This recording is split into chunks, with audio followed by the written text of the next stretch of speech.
менден үйрөн, устатыңан керек болса аш. Жакшы кеңеш болду. Анда эмесе бирди айтып койбойм анда. Өрбек Чиркешевич бир тарыхый окуялардан кайрылып кетти да. Дагы жакшы сөз бар экен, улуу сөз бар экен да. Саясатчы бир саясатчыны үйрөткөнчө дейт, элге идеясын алып чыгып, элди үйрөтсүн деген нерсе бар да. Ошондой нерсе бар да Өрбек Чиркешев. Мен ойлойм, шайлоодон кийин дагы бир неме өтөбүз го депчи, бир сүйлөшөбүз го. демек бири-бириңиздерге үйрөтө турган кеңештер, акылдар, тажрыйбалар көп болот турбайбы алдыда? Мен ойлойм, туура Өрбек Чиркешевич болбосо тажрыйбасы өтө жогору саясий бир лидерлердин бири деп ойлойм. Бирок тарыхый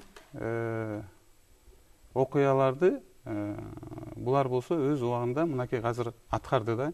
Бул Бакиевди бийликке кетсин деп кетирди. Ага ар кимибиздин өзүбүздүн салымыбыз бар. Ал бир күндө болуп кеткен окуя эмес. Ал баягы ноябрдан баштап болгон окуя. Эми Бакиев жок, Бакиев келбейт, бүттү. Эми биз элибизге өнүгө турган жолду айтышыбыз керек да. Сындоо эмес. Сиздин партияңыздын ошондой өнүгүү программасы барбы? Бири-бирибизди жөн эле каралабай, бири-бирибизди үйрөтпөй, кандай жол менен барабыз? Кандай экономикалык программа менен барабыз? Ошол жөнүндө айтышыбыз керек да. А биздин партиябыз боюнча мен ойлойм, биз бүгүнкү күндө жалгыз бир партиябыз. Мынакей Өрбек Чиркешев жаңы партия деп атат. Туура, биз жаңы партиябыз. Биз чыкканда, биз биринчи эле сунуш кылганда, биз экономикалык өзүбүздүн программабызды алып чыктык да. Анан саясий көз карашыбызды алып чыктык.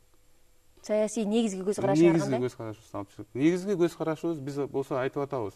Биз болсо мынакей бул болсо Россия биздин стратегиялык партнерыбыз деп атабыз. Ал жөн сөз эмес, биз аны иш жүзүнө ашырабыз. Себеп дегенде, ал жерде миллионго жакын биздин жарандарыбыз жүрөт. Мына айтып атпайбы, тиги Запад менен, Америка менен кандай болот деп. Туура. Биз алар менен да сөзсүз мамиле түшүшүбүз керек. Бирок стратегиялык партнерду биз болсо аныктап алсак, ошондо чырт чатактардын баары токтойт деп ойлойбуз да. Бул негизги принциптерди. Көп тармактуу тышкы саясат жүргүзүүнүн зарылдыгы жокпу? Жок. Көп тармактуу тышкы саясаттын зарылдыгы бар. Аны негизи жүргүзүшүбүз керек. Биз чоң мамлекеттин арасында бир күнү болсо тиги мамлекетти карап, бүгүн экинчи мамлекетти карап, ошон үчүн тартыш талашка аралашып атабыз. Биздин бүгүнкү саясатка эч ким кепилдик бере албайт. Баардыгыбыз билебиз, бүгүнкү биздин Кыргыздын саясатына кайсыл мамлекет кандайча аралашып атат. Мурдагы бийликтегилер деле Россияны стратегиялык өнөктөш катары санап келгенде, эмне жаңылык киргизе аласыз? Эми айтылган сөз менен жазалган иш эки башка экен да. Ошого карата мынакей бир топ окуялар болуп атат. Рахмат. Бабанов мырза, азыр биздин ыңгайсыз суроолор телекөрсөтүүсүнө өзлөрүнүн суроолорун берип кеткен конокторубуз бар. Ошондой конокторубуздун бири элдик кеңеш кыймылынын мүчөсү Ашырбек Болотов. Сизге суроо берди эле, көрүп алып суроо жообуңузду уксак. 5-августта Урмат Бартабасов убактылуу өкмөткө каршы уюштуруп жаткан митингге катышасыңбы же катыштыгың барбы? Референдум өткөндө добуш берди да. Көпчүлүгү, мен ойлойм, бир 95% конституцияны окуган жок. Бирок добуш бергени ал тынччылык болсо экен, мыйзамдуулук келсе экен, легитимдүү бийлик келсе экен деп добуш берди. Ошо таза эле бийликке шашып атса, таза эле ушу бийликти алам деп шашкан адамдар болсо, алар күтсүн. 10 октябрь келе атат. Митингтерди токтотуп туруп, мен ойлойм, 10 октябрга чыкса, ошондо эл добуш берсе, ошо мыйзам аркылуу шайланып кетиш керек. Мен 5 күнү чыккан, августта чыккан адамдарга карама каршымын. Бүгүнкү күндө биз мамлекетти сактап калышыбыз керек. Рахмат. Тегибаев мырза, мына алдыдагы парламенттик шайлоо мыйзам бузуулар менен өтө турган болсо, жарандык кагылышка алып барат деп көп саясатчылар айтып жатышат. Ошондон улам коомдо дагы кооптонуулар көп болуп жатат. Ошондон улам биздин дагы бир көрөрманыбыз Орозбай Саматов деген юрист сизге суроо берди эле. Сиздин партиялаштарыңыз облус район жетекчилигине отургузулду. Маселен, Базар Коргон, Нокен, Майлус акимдеринин сиздин партиянын мүчөлөрү. Шайлоодо алар жеңишти камсыз кылып берет деген сөздөр эл арасында күч алып кетти.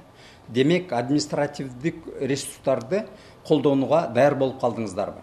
кошумта эле турган дагы бир суроом бар. Мирослав Ниязов бийлик шайлоону тынч өткөрө албайт, себеби алар мыйзам менен эмес түшүнүк менен жашап жатат деп билдирди да. Анан шайлоону тынч өткөрүүгө сиздер кол койгон этикалык кодекси негиз бере алабы? Саясий маданиятты көрсөтүүгө саясий партиялар кудуреттүүбү? Анан жанагындай бири-бирин каралоолор болсо, видео тасмаларды таратуулар башталыптыр, ошолор болсо, аларды токтотууга кандай чараларды көрө аласыздар? Биз Ата Мекен социалисттик партиясы бийлик үчүн эле күрөшпөйбүз. Биз жаңы жашоо образы, жаңы коом, жаңы адам үчүн күрөшөбүз. Өрнөк президент деген түшүнүктөр биз үчүн өтө маанилүү. Ошондуктан шайлоолор адилеттүү болсун деп биз өз кызматыбыздан кеттик. Буга окшогон кубулуш мурун болгон эмес. Эми туура База Коргон районунун акими Ата Мекен саясий партиясынын мүчөсү. Жаңылышпасам, Нокен районунун акими Республика партиясынын тизмесине кирет деп жакында маалымат уктум. Ал биздин партиянын мүчөсү эмес, ошондой эле Малисай шаарынын акими мэри биздин партиянын мүчөсү. Биздин партия Жалал Абад областында бизде бир эле аким, База Коргон районунун акими Кубат Артыковду былтыр жайында президенттик шайлоонун ичинде бакиевчилерге каршы добуш урдаганга каршы кармап күрөшкөндүгү үчүн аны соттоп кылмыш жообуна тартканга аракет кылышкан. Өзү таза адилет шайлоо үчүн күрөшүп камалып жүргөн адам кайра ушуга барабы? Мен оюмча ага барбайт. Биздин партия өзгөчө База Коргон районунда андай кызматка муктаж эмес. Мынакей жерде мен бир кошуп кетейин. Өрбек Чишкешев айтып кетти. Туура Нокен районунун акими биздин партияга мүчө болуп кирем деп атат. Ал кирсе биздин партия мүчө болуп, ал акимдик ордун бошотуп шайлоого чыгат. Ал шайлоого чыгат. Биздин партиянын мүчөлөрү бул бийликте эч бир бийликте аткаруу бийлигинде эч ким катышкан жок. Биз билебиз. Административный ресурс колдонуп атат. Административный ресурс сөзсүз колдонот. Аны каалайбызбы, каалабайбызбы, себеп дегенде эмне үчүн колдонот дейсиз? Себеп дегенде ал ички дүйнөсү менен бул партиянын мүчөсү. Ал болсо ушунча жыл партиянын мүчөсүндө жүрүп туруп, ал шайлоо процессине карап тура албайт. Эми биз болгондо айтышыбыз керек да. Мыйзам жол бербейт, бирок ал мынды унчукпай карап тура албайт. Ал сөзсүз жанагы бюджетниктер бар, баягы эле бюджетниктер калды, баягы эле мугалим, баягы эле врачтар бар. Ошон үчүн мен ойлойм, административный ресурс колдонот. Если партиялар, бүгүнкү бийликтеги партиялар таза шайлоо өткөзөбүз десе, анда болсо бийликте отурган адамдары же партиядан чыгыш керек, же болбосо өзүнүн ордун бошотуп берсин. Биз административдик ресурстан эмес, дагы эки кысымдан коркушубуз керек. Бул криминалдык кысым. Азыр жерлерде криминалдар бирөөнүн менчигин зордоп өзүнө жаздырып гана албастан, буну кандидат койдук бул партиядан. Өткөрөсүн, мынча добуш бербесең, эртең сени менен келип эсептешебиз деп, бардык жерде ушул көп жерлерде криминалдык кысым болуп атат. Кайсы партиялар кысым жасап жатат? Мен аны айтпайм, мен шайлоочуларга кайрылам. Жергиликтүү авторитеттер, жана чорный деп коесуңар. Ошолар кайсыл партияга агитация кылып жүргөн болсо, ошол партия криминал менен бирге деп билиңиз. Бул криминалдык басым. Биз Кыргызстанды бандиттик республикага айландырганга жол бербейбиз. Бул биринчиси. Экинчиси, олигархтардын акча финансы басымы. Борбордук шайлоо комиссиясынан баштап жергиликтүү шайлоо комиссияларына чейин мүчөлөрдү сатып алуу.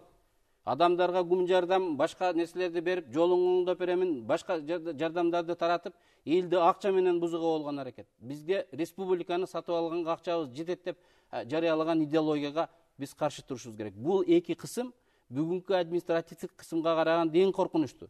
Ошол күрөш жолу менен биз бундай адаттардан арылышыбыз керек. Демек, Ата Мекен партиясынын азыр өкмөттө иштеп аткан, бирок партиянын тизмесинен кеткен мүчөлөрү, өкүлдөрү административдик басымга барбайт деп толук ишеним айта аласызбы? Мен барбайт, бирок алардын таасири болбойт деп мен айта албайм. Анткени бирөө Бакиев министр болуп отурса, тиги жердештери кубанат, достору кубанат. Эми бул биз ошол менталитет, ошол маданияттан кетишибиз керек. Бийликте отурган адамдар эмнеге ресурсун колдонот? Себеп дегенде шайлоодо бийликтеги партия утулуп калса, алар бийликтен кетет. Бул негизделген иш. Бул биринчиси. Экинчиси, криминалдык дегенде биз көрбөйбү, тарыхты айландырып артка көздөй.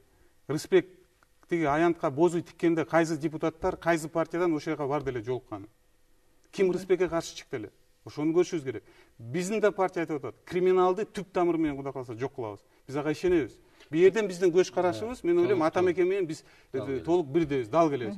Финансы жагынан айтып коеюн. Финансы жагынан мен ойлойм шайлоо жарыялангандан кийин, силерден да бай партиялар бар. Шайлоо жарыялангандан кийин анда жанагы жол оңдообу, тиги клубду оңдообу, жардамдар ошондо токтотуш керек. Ага чейин жасалып атса будан эч элибизге жардам берилип атат. Анан эч жаманчылык болбойт, көрүнүштү.